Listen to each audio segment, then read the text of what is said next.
दोस्तों आदाब अर्ज़ है, मैं अनीस अहमद खान हिंद में से आपसे मुखातिब हूँ।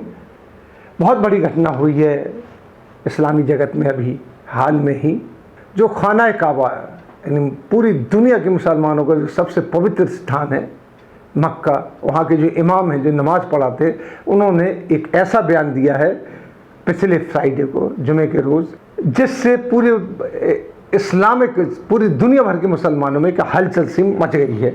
उन्होंने कहा कि अब इज़राइल के से अरब वालों को क्या पूरे विश्व के मुसलमानों को अपने ताल्लुकात ठीक करना चाहिए, और इज़राइल वो जगह है और यहूदी वो हैं जिनको नबी अकरम जो हमारे सल्लल्लाहु अलैहि वसल्लम मोहम्मद साहब हैं, उन्होंने उनके लिए कभी कोई बुरा लफ्ज़ नहीं कहा, इस तरीके से कहा। जबकि कुरान पाक में साफ आया है यहूदियों के लिए कि मुनाफिक होते मतलब दोगली प्रकृति के होते हैं, इनसे बच के रहना है। अब मुसलमान के लिए कुरान में जो लाइन लिखी है वो पत्थर की लकीर है। जिस तरीके से और धार्मिक हैं धर्म वाले, उनके धार्मिक ग्रंथों में अगर कोई इंस्ट्रक्शन लिखा है तो वो पत्थर की लकीर होता है।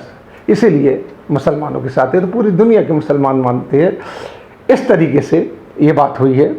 जबकि फ़लस्तीन गाज़ा कई की मस्जिद अक्सा उसमें से है जो इज़राइल के कब्ज़े में है, इनके बारे में इज़राइल का रुख तमाम दुनिया के मुसलमानों के ख़िलाफ़ सा है। अब तो ये भी होने वाला है उस मस्जिद अक्सा में कि कितने लोग जाएंगे कितने नहीं जाएंगे, और ये सब चीज़ें तब से शुरू हुई हैं जब UAE और इज़राइल के ताल्लुकात सही हुए हैं। ये सब चीज़ें सबसे शुरू हुई हैं।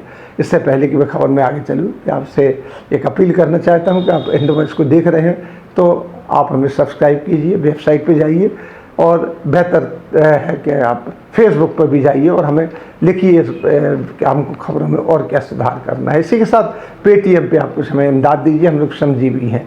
अपील के बाद हम खबरों में आगे की तरफ बढ़ते हैं। खाना काबा के जो इमाम है, इमाम हरम यानी सबसे बड़े इमाम जो शेख अब्दुर्रहमान अल सऊदी ने पिछले जुम्मे में यानी 4 सितंबर के जुम्मे की नमाज के पहले खुतबा जो पढ़ा जाता है, खुतबा माने सेरेमनी होता है, इसमें वो बातें बताई जाती हैं जो इस्लामी जगत के लिए फ़ायदेमंद होती हैं। ये शुरू से है, नबी अल्लाह जो सल्लल्लाहु अलैहि वसल्लम मोहम्मद साहब हैं, उनके ज़माने से है कि उस जुम्मे के रोज़ जो खड़े हो गए वो पूरी चीज़ें बताते थे, किस तरीके से मुसलमानों को रहना चाहिए और क्या राजनीति होती है और क्या कुरान पाक में लिखा उसको सरमन कहते हैं। वो अब भी चल रहा है।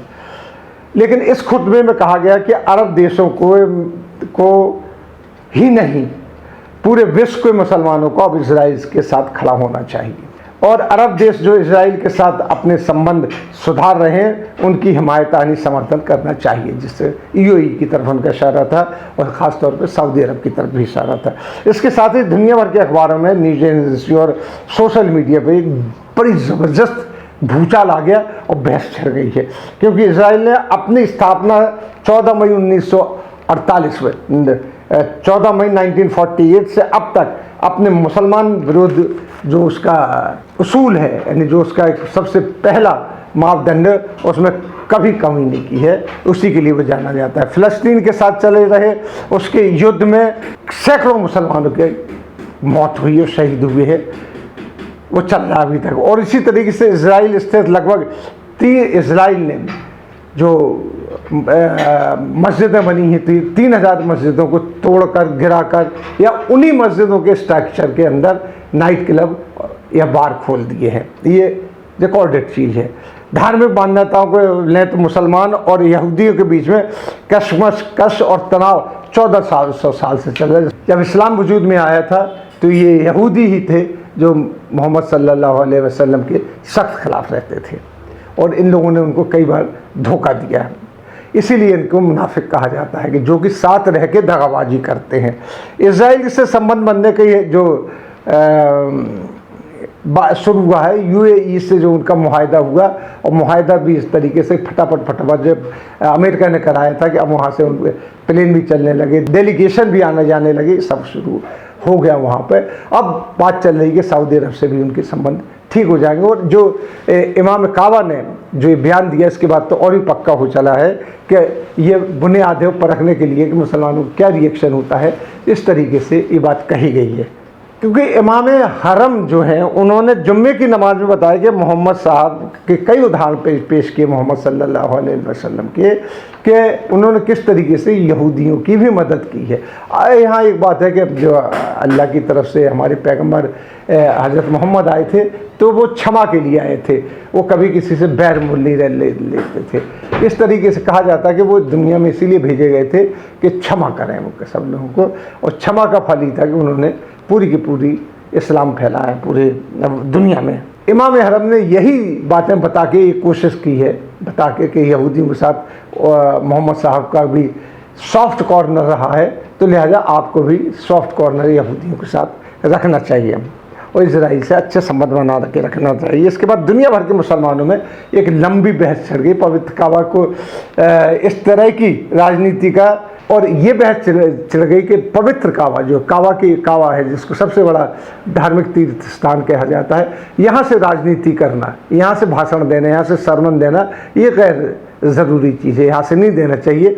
क्योंकि अलग अलग कंट्रीज़ में इस्लाम है और वो उस कंट्री का करते हैं, लेकिन उनका मुसलमान मानता है, वही कुरान मानता है, कुरान में लिखी हुई चीज़ मानता है, अल्लाह एक है, अल्लाह मानता है, पैगंबर आखिरी हैं ये, इसके पहले बहुत से पैगंबर आए लेकिन आखिरी पैगंबर है वो मानता है। इसके अलावा वो और नहीं सुनना चाहता है कि काबा से कोई आदमी ऑर्डर दे, सरमन दे और ये बात कहे कि आप ये कीजिए वो ना कीजिए। अब इसके बाद जब बहस शुरू हुई तो यहाँ तक कहा जाने लगा कि अब शाही ख़ानदान जो है इजराइल की तरफ काफ़ी हद तक झुक रहा है। वैसे भी आ रही थी खबरें कि इजराइल और सऊदी अरब में बातचीत चल रही है। कई बार हवाई जहाज़ जो इजराइल के थे वो सऊदी एयरपोर्ट पर दिखाई दिए हैं, सारी चीज़ें चल रही थी। लेकिन अब वो खुल के सामने आ रही है बात कि अरब कंट्रीज़, अरब कंट्रीज़ में अब भी विरोधाभास है कि वो इजराइल के साथ नहीं जाना चाहते हैं। लेकिन यूएई चला गया, यूनाइटेड अरब एमिरेट्स को कई अरब कंट्रीज से मिलकर बना हुआ है, सऊदी अरब जाने की तैयारी है, तो इस बात में और बल मिला है। अब आगे देखना कि जिन लोगों को मुनाफिक रखा गया है, जो 1940 से लेके 48 से लेके अब तक मुसलमानों के खिलाफ ही सारे काम कर रहे हैं, वो मुसलमानों के दोस्त होने की कोशिश कर रहे हैं। तो देखिए आगे चल के क्या होता है, इसका देखने वाली बात है। जो ये खबर थी वो हमने आप तक पहुंचा दी है। अब इस बारे में आप प्रतिक्रिया दीजिए, देखिए आगे क्या होता है। इसी के साथ हम विदा लेते हैं, अगले अंक में फिर हाजिर होंगे, तब तक के लिए दीजिए हमें इजाज़त।